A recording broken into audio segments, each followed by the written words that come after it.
आप सभी को नमस्कार। अपने टू द पॉइंट कार्यक्रम में मैं आप सबका स्वागत करता हूं और आज हम देखने वाले हैं एक महत्वपूर्ण पहल के बारे में जिसको केंद्रीय मंत्रिमंडल द्वारा प्रधानमंत्री की जो अध्यक्षता में केंद्रीय मंत्रिमंडल ने इसको मंजूरी दी है। इस योजना को उसको समझने का हम प्रयास करते हैं कि ये जो योजना है किन वर्गों के लिए है, किन लोगों के लिए है, किन संस्थाओं के लिए है, ये सारा कुछ समझने का हम प्रयास करते हैं। तो मिशन कर्मयोगी को आप बोलते हैं राष्ट्रीय सिविल सेवा क्षमता विकास कार्यक्रम, और ये जो राष्ट्रीय सिविल सेवा क्षमता विकास कार्यक्रम है ये सिविल सेवा के जो लोग चयनित हो चुके हैं उनके लिए, मतलब जो लोग कार्य कर रहे हैं उनके लिए ये कार्यक्रम लाया गया है। और इसके माध्यम से क्या चीजें हैं अभी हम आगे देखने वाले हैं। यदि हम इस कार्यक्रम के लक्ष्य की बात करें, क्योंकि कोई भी कार्यक्रम होता है सबसे पहले हम देखते हैं कि उसको लागू कौन कर रहा है, लक्ष्य उसका क्या है और किसके द्वारा उसको संचालित किया जा रहा है। तो 3 से 4 महत्वपूर्ण पहलू होते हैं किसी योजना के बारे में, तो वो हम जानने का प्रयास करते हैं। अब इसमें जो लक्ष्य रखे गए हैं मिशन कर्मयोगी में, ये है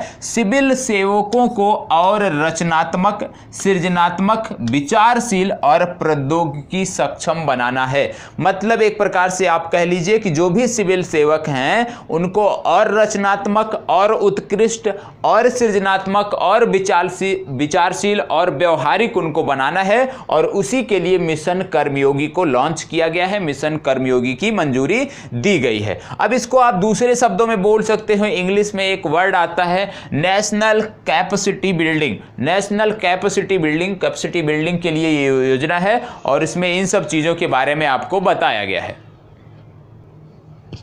यदि हम बात करें इस योजना की, तो इसके अंतर्गत जो भी हमारी ब्यूरोक्रेसी है, इंडिया की, भारत की जो भी ब्यूरोक्रेसी है, उन सब को इसके अंतर्गत लाया जाएगा और इसी के अंतर्गत आगे इसको बढ़ाया जाएगा। आपने अभी कुछ सप्ताह पहले नहीं कह सकते, आप पिछले सप्ताह आप बोल सकते हो, पिछले सप्ताह NRA आया था, तो NRA से कुछ मिलता जुलता ये भी कॉन्सेप्ट आपको दिख रहा होगा कि किस प्रकार से, जब आपने देखा था नेशनल रिक्रूटमेंट एजेंसी के बारे में आपने देखा था, तो उसी से मिलता जुलता प्रकरण ये भी आपका बनता दिख रहा है। चलिए आगे बात कर लेते हैं कुछ और महत्वपूर्ण पहलुओं की।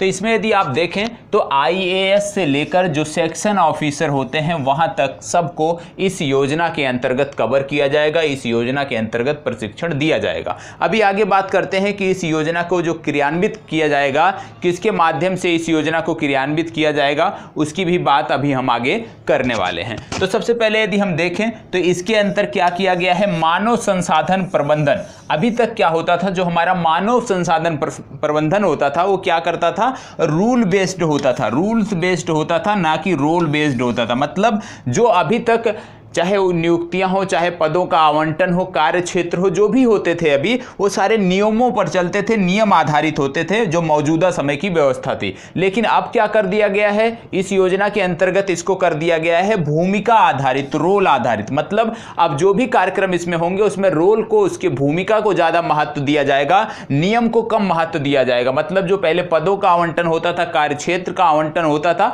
तो इसमें अब क्या किया जाएगा, भूमिका को महत्व दिया जाएगा, ना कि नियम आधारित होगा। तो अब ये क्या हो गया, जो रूल्स बेस्ड हमारा था, रोल बेस्ड में ये कन्वर्ट हो जाएगा। मतलब जो नियम आधारित था वो अब भूमिका आधारित में कन्वर्ट आपको दिखेगा। मौजूदा समय में यही व्यवस्था थी। अब आपको इसमें क्या देखने को मिलता है, दूसरा सबसे महत्वपूर्ण पहलू यदि हम देखें, अभी तक क्या देखने को मिलता था कि अभी तक जो प्रशिक्षण होता था, IAS अधिकारियों का जो प्रशिक्षण होता था, IPS अधिकारियों का जो प्रशिक्षण होता था, उसमें यदि हम देखें तो ज्यादातर उनको जो प्रशिक्षण मिलता था वो एकेडमिक होता था। मतलब संस्थागत प्रशिक्षण ज्यादा था, संस्था में ही सारी चीजें उनको ज्यादातर सीखने को मिलती थी। ऑन साइट बहुत कम ही चीजें ऐसी होती थी, बहुत कम समय मिलता था जब वो ऑन साइट या फील्ड में जाकर कुछ सीखें। अब क्या कर दिया गया है, अब क्या किया जाएगा इसके अंतर्गत, जो एकेडमिक होता था, हमारा एकेडमिक प्रशिक्षण जो होता था उसको अब कम किया गया है। अब यहाँ पे किसको तवज्जो दी जा रही है, ऑन साइट को तवज्जो दी जा रही है। आप जाके कार्य क्षेत्र में सीखिए, अपने जिस क्षेत्र से आप जुड़े हैं उस क्षेत्र में जाकर आप फील्ड वर्क करिए, वहां से सीखिए। तो इससे क्या हो जाएगा कि जो भी कैंडिडेट होगा उसका व्यवहारात्मक उसमें सुधार देखने को मिलेगा, व्यवहार में चेंज देखने को मिलेगा, परिस्थितियों के अनुकूल उसको निर्णय लेने में निर्णय लेने में किस प्रकार से उसको निर्णय लेना चाहिए परिस्थितियों के अनुसार, वो समझ पाएगा बेहतर तरीके से। पहले वो एकेडमिक में एक कमरे में बैठकर, एक अध्ययन कक्ष में बैठकर नहीं समझ पाता था। तीसरा सबसे महत्वपूर्ण क्या है कि कार्य क्षेत्र से संबंधित दक्षता बढ़ेगी। कोई भी जैसे जो भी हमारा प्रतियोगी छात्र चयनित होकर जाता है, वो उसका जो भी कार्य क्षेत्र होता है, मान लीजिए IAS का कार्य क्षेत्र है या IPS का कार्य क्षेत्र है या IFS का कार्य क्षेत्र है, तो अब उसको उसी क्षेत्र में प्रशिक्षण दिया जाएगा। तो इससे क्या होगा, कार्य क्षेत्र से संबंधित दक्षता बढ़ेगी, कार्य कुशलता उसकी देखने को मिलेगा कि आगे आने वाले वर्षों में जो हमारे भविष्य के अधिकारी होंगे उनमें कार्य कुशलता देखने को ज्यादा मिलेगी। अब इसमें यदि हम देखें तो इसको एक टर्म में यदि इंग्लिश के वर्ड में बोले तो इसको आप बोल सकते हैं डोमेन नॉलेज ट्रेनिंग। ये आप बोल सकते हैं डोमेन नॉलेज ट्रेनिंग कि भाई इसमें अब क्या है कि नॉलेज ट्रेनिंग पर बल दिया जा रहा है, आपकी कार्यकुशलता पर बल दिया जा रहा है, ना कि नियम आधारित चीजें अब आपको देखने को मिलेंगी। इसके अतिरिक्त यदि हम देखें तो इसको क्रियान्वित कैसे कराया जाएगा, यदि हम उसके बारे में बात करें कि इसका क्रियान्वयन किस प्रकार से होगा, तो इसमें आपको देखने को मिलेगा लगभग 4.6 मिलियन लोग हैं जो केंद्र सरकार के अंतर्गत काम कर रहे हैं, उनको दक्ष बनाने का प्रयास इसमें किया जाएगा। और किसके द्वारा, आई गॉट एक प्लेटफॉर्म तैयार किया गया है। आई गॉट जो प्लेटफॉर्म है उसी के माध्यम से इस योजना का क्रियान्वयन कराया जाएगा, इस योजना को जमीनी स्तर तक पहुंचाया जाएगा, इस योजना तक जो हमारी प्रशिक्षण संस्थान है वहां तक पहुंचाया जाएगा। तो आई गॉट महत्वपूर्ण है क्योंकि सब कुछ इसी के माध्यम से आगे आपको देखने को मिलेगा। इसके अतिरिक्त यदि हम देखें तो इसमें क्या आपको देखने को मिलेगा कि विश्व स्तरीय कंटेंट देखने को मिलेंगे। जो भी हमारे प्रशिक्षु हैं उनको विश्व स्तरीय कंटेंट यहां पे मिलेगा। एक प्रकार से ये डिजिटल ई लर्निंग प्लेटफॉर्म के रूप में भी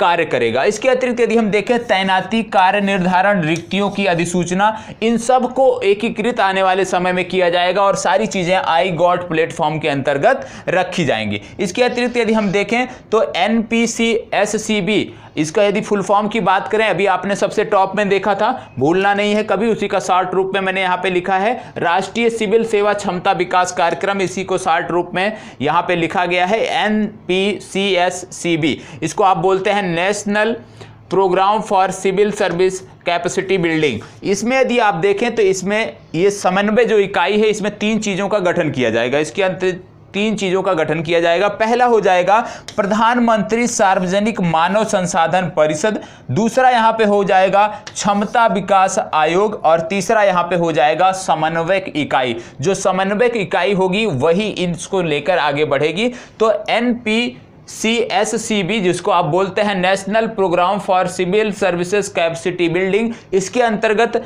3 चीजों का गठन किया जाएगा। एक क्षमता विकास आयोग होगा, दूसरा आपका PM सार्वजनिक मानव संसाधन परिषद होगा और तीसरा समन्वयक इकाई होगी जो इन सब पर नियंत्रण रखेगी और जिसमें जो हमारे वरिष्ठ अधिकारी हैं, वरिष्ठ जो ग्रुप A के अधिकारी हैं उनको इसमें रखा जाएगा, जिनको कार्य क्षेत्र में कुशलता हासिल है, जिन्होंने कार्य क्षेत्र में अपने बेहतर काम किया है, उनको समन्वय इकाई के रूप में रखा जाएगा और इन सब के ऊपर वो बैठे होंगे, जिससे इन सब का एक प्रकार से देखें तो क्रियान्वयन कर सकें। एक प्रकार से दूसरे शब्दों में आप कह लें क्रियान्वयन के साथ साथ इनका परीक्षण भी कर सकें कि जमीनी स्तर पर जो हमारे प्रशिक्षण कार्यक्रम है वो बेहतर ढंग से क्रियान्वित हो रहे हैं या नहीं। अब बात आती है कि इससे आने वाले समय में क्या सुधार देखने को मिलेंगे। तो जैसा कि अभी आप देख रहे हैं कि अब जब यहाँ पे नॉलेज आधारित ना होकर फील्ड आधारित हो जाएगा, यहाँ पे क्या बात हो रही है कि नॉलेज नहीं, नियम आधारित, रूल बेस्ड ना होकर के रोल बेस्ड हो जाएगा। मतलब अब जो व्यक्ति है वो जिस योग्य होगा, पहले क्या होता था योग्यता का परीक्षण जो आप परीक्षा दे के जाते थे उसके आधार पे होता था,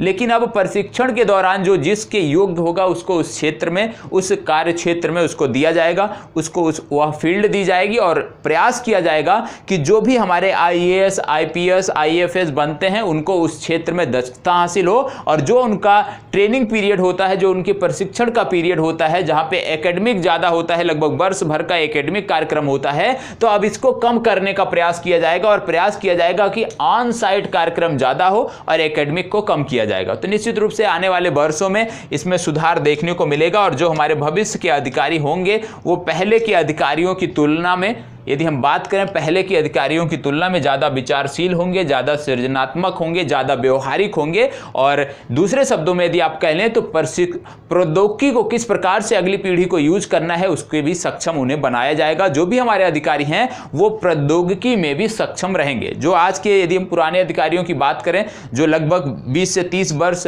इस सेवा में लगे हुए हैं, 20 से 30 वर्षों तक इस सेवा में रहे हैं, वो भी आज क्या है कि प्रौद्योगिकी रूप में अपने आप को सक्षम नहीं मानते, जिसके कारण कई क्षेत्रों में वो पिछड़ जाते हैं, कई चीज़ों में उनको सहायकों का सहारा लेना पड़ता है। लेकिन सरकार का प्रयास है कि जो अब हमारे भविष्य के अधिकारी तैयार हों वो एक प्रकार से प्रौद्योगिकी सक्षम हो, प्रौद्योगिकी को समझने वाले, जानने वाले हों। ठीक है, तो ये पूरा कार्यक्रम था, इसको मैंने आपको बता दिया कि किस प्रकार से इस पे सरकार आगे बढ़ेगी, किस प्रकार से नीतियों का क्रियान्वयन किया जाएगा। अब एक मुख्य परीक्षा का भी प्रश्न बन सकता है यदि आप देखें तो, लेकिन सबसे पहली बात कि पूर्व में जो आपका टू द पॉइंट कार्यक्रम था उसमें मैंने मुख्य परीक्षा का प्रश्न दिया है, तो आज के लिए सिर्फ एक ही प्रश्न रहेगा जो पूर्व में आपको दिया गया है। यदि आप